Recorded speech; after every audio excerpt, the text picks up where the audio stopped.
Hey everyone, and welcome back for another deep dive. Today we're tackling a pretty big topic, money. But not just, how to budget or invest. Those are important too. No, not this time. We're going all the way back to basics, like what even is money? Right, like where did this whole idea even come from? How did we get from, trading chickens for wheat to complex global financial systems? And how might something called Bitcoin fit into all of this? Yeah, Bitcoin, that's the real curveball, right? Digital currency challenging, well, pretty much everything we thought we knew about money. It is. And to help us unravel all of this, we're diving into Saifedean Ammous's book, The Bitcoin Standard. A book that's, well, sparked quite a bit of debate. To say the least. Now, what's great is that you've actually already given us a head start with some of your own notes. Specifically, you outlined the three key functions of money. Yes. Medium of exchange, store of value, unit of account. You really hit the nail on the head there. Well, thanks. I did my best. These are the pillars of any successful monetary system, would you say? Absolutely. Ammous really drives this point home when he talks about those early barter systems. Yeah, oh yeah, super clunky. Incredibly inefficient, right? Yeah. Imagine trying to build a modern fishing fleet by trading fish you caught by hand. Oof. Yeah, I don't think I'd get very far. No, you wouldn't. Money emerges as this, elegant solution, a way to streamline trade and make specialization possible. Okay, that makes sense. And the more widely accepted a form of money is, the more powerful this effect becomes. And that specialization bit is so key, right? I mean, I'm decent at this whole podcasting thing. You're great at it. Thanks. But I would absolutely starve if I had to build my own house and degrow all my food. Same here. We'd both be in trouble. Ammous's example of fishing, which we'll get into more in a bit, really highlights how crucial this concept is. It really does. And it's this need for efficient exchange that's driven the evolution of money throughout history, leading to some pretty wild forms. Okay, so we've got the basics of money down, but how did we get from, seashells and beads Seashells, I know, right? to the dollars and euros we use today? Well, that's a journey through history. And believe me, it's a fascinating one. We'll dig into that next. Perfect. I'm ready for it. Great.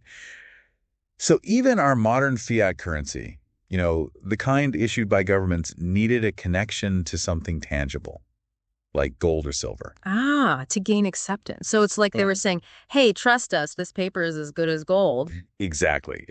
That initial tie to a tangible asset gave fiat currency legitimacy. It was like a trust-building exercise. Makes sense. But, and this is a big but, what happens when that connection is severed? That's when things get really dicey, right? That's when we get into the territory of Keynesian economics, government intervention, and a whole lot of debate about the role of money in society.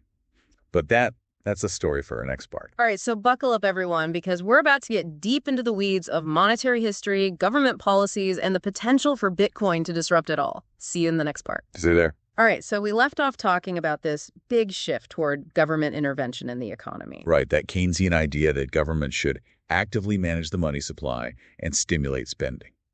And Emerson, he's not a fan. No, not really. He sees this as a major turning point, a departure from sound money principles. So let's break down his critique. What are his main concerns with this system? Well, one of his biggest worries is inflation. When governments can print money at will, it leads to the devaluing of the currency. Right, like that soup analogy you mentioned earlier, more soup, but each spoonful is less flavorful. Exactly. And that flavor, that's purchasing power. And as more money is created, each unit buys less and less over time. Almost like a hidden tax, right? Ammous calls it that. Yeah, he does. And it's not just theoretical either. He points to, plenty of real-world examples. Like what?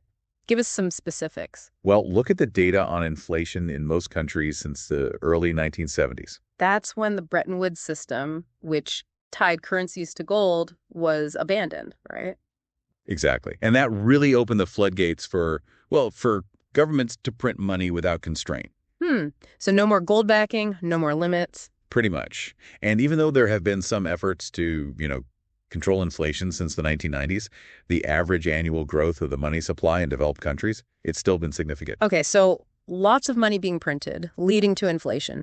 And this is where Ammous brings in another key concept, the stock-to-flow ratio. Right. A way to measure scarcity, which is essential for sound money.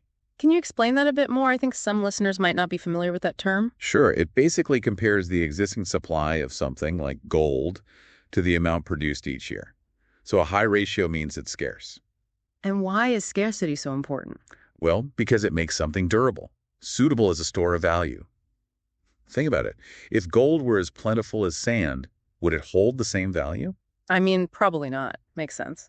Right. And this is where Bitcoin comes in. Ah, yes. Our favorite digital disruptor. Ammous believes that Bitcoin, with its fixed supply, 21 million coins, actually has the potential to surpass gold in terms of scarcity. Wait, so you're saying this digital currency, this code, could become even scarcer than gold? That seems counterintuitive. I know, it's wild, right? But it's all built into Bitcoin's code. No one can just decide to create more. So by 2025, Ammous predicts Bitcoin's stock-to-flow ratio will be double that of gold. And eventually, around 2140, no new Bitcoin will be mined at all. Infinite stock-to-flow. Precisely. It's mind-blowing, right? Totally. Okay, but what does this actually mean for, everyday people who aren't necessarily tech wizards or financial experts? It means Bitcoin could potentially offer a level of protection against inflation that traditional currencies just can't match.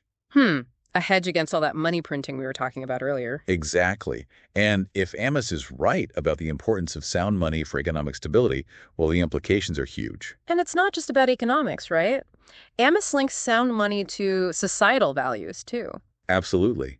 He argues that a sound monetary system encourages people to save, to think long-term, to invest responsibly, plan for the future. Whereas he sees easy money policies leading to the opposite. Yeah, like excessive borrowing, a decline in savings, which ultimately he thinks can lead to all sorts of negative cultural consequences. He even brings up declining rates of innovation, pointing out that major technological advancements, they kind of peaked in the 19th century. Before the world went fully off the gold standard. It does make you think. It really does. So back to Bitcoin. Ammous sees it as a potential solution to all of these issues we've been discussing. A way to restore sound money principles in a digital age. But how does it actually work in practice? Can you explain the tech behind it in a way that even I can understand? Okay, so at its core, Bitcoin is a decentralized ledger. It's called a blockchain, and it keeps track of all transactions. Okay, I'm following so far. And this ledger, it's not stored in any one place. It's distributed across a network of computers all over the world. So no central authority controlling it. No single point of failure. Exactly. Every single transaction is verified and recorded on this blockchain. And once it's added, it's virtually impossible to alter. Okay, that sounds pretty secure. It is. This immutability is key to Bitcoin's security and trustworthiness. So how do people actually use Bitcoin? I mean, can you buy things with it, or is it just this theoretical store of value? Well, a decade ago, it's mostly just, tech enthusiasts using it. But now it's becoming much more widely accepted. Businesses all over the world are starting to accept it, and platforms are popping up that make it easier to buy, sell, and spend.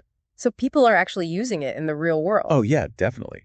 And Ammous even suggests that this increasing usage, it could be a sign of people, voting with their wallets. Interesting. Choosing an alternative to the current system, maybe one they've lost trust in. Right. Of course, there are still plenty of skeptics who see Bitcoin as just a fad or a speculative bubble. Oh, yeah, we've heard those arguments. But Ammous, he argues that Bitcoin has already weathered so many storms, come out stronger each time. He makes an interesting comparison to the dot-com bubble of the late 90s. Lots of speculation and hype for sure, but the underlying technology, the internet. It ended up revolutionizing the world. Transformative. Exactly. And Ammous thinks Bitcoin might be on a similar trajectory. Even if some of the hype dies down, the tech behind it, the blockchain, has the potential to revolutionize all sorts of industries. I think he's onto something there. Okay, so we've talked about the economics and the tech behind Bitcoin, but what about those broader societal implications? This is where Ammous's argument gets really fascinating. So we've covered, a lot of ground here, from the history of money to the inner workings of Bitcoin. But what really gets me is this connection Ammous makes between Bitcoin and these big societal shifts. It's not just edgy about economics. He's talking about power dynamics, individual freedom, even art. It's pretty mind-blowing stuff. And it all starts with this idea that Bitcoin, it could accelerate the decline of the nation state.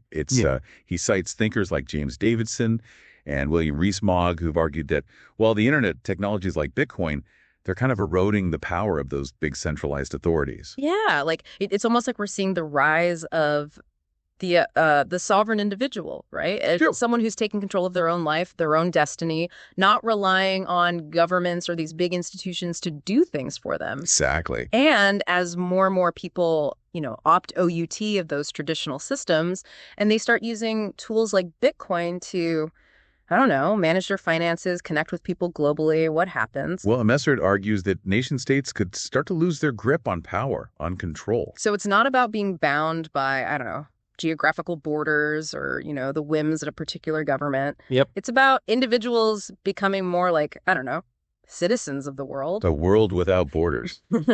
Free to kind of pursue their own paths. It's radical. But when you think about how technology is changing things, I don't know, it doesn't seem totally implausible either. Right. I think he's onto something. Yeah.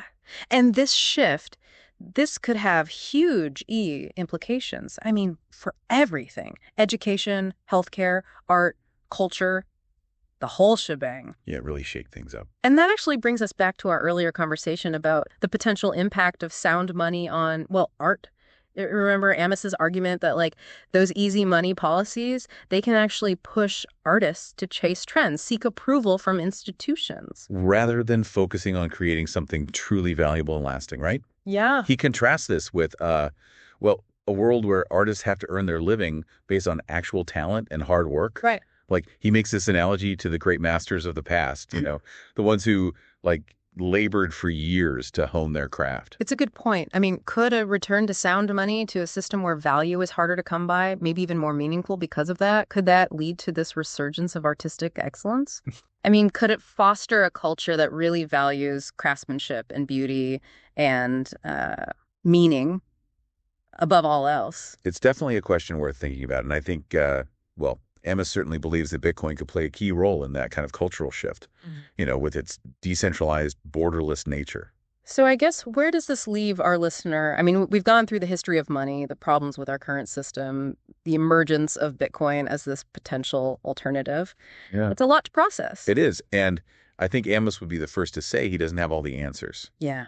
But he wants us to think critically, right? Yeah. About these systems we've just taken for granted for so long. He wants us to, imagine the possibilities that might open up if we embrace this decentralized sound money future. A world where individuals are actually empowered to create, to innovate, to connect on their own WN terms.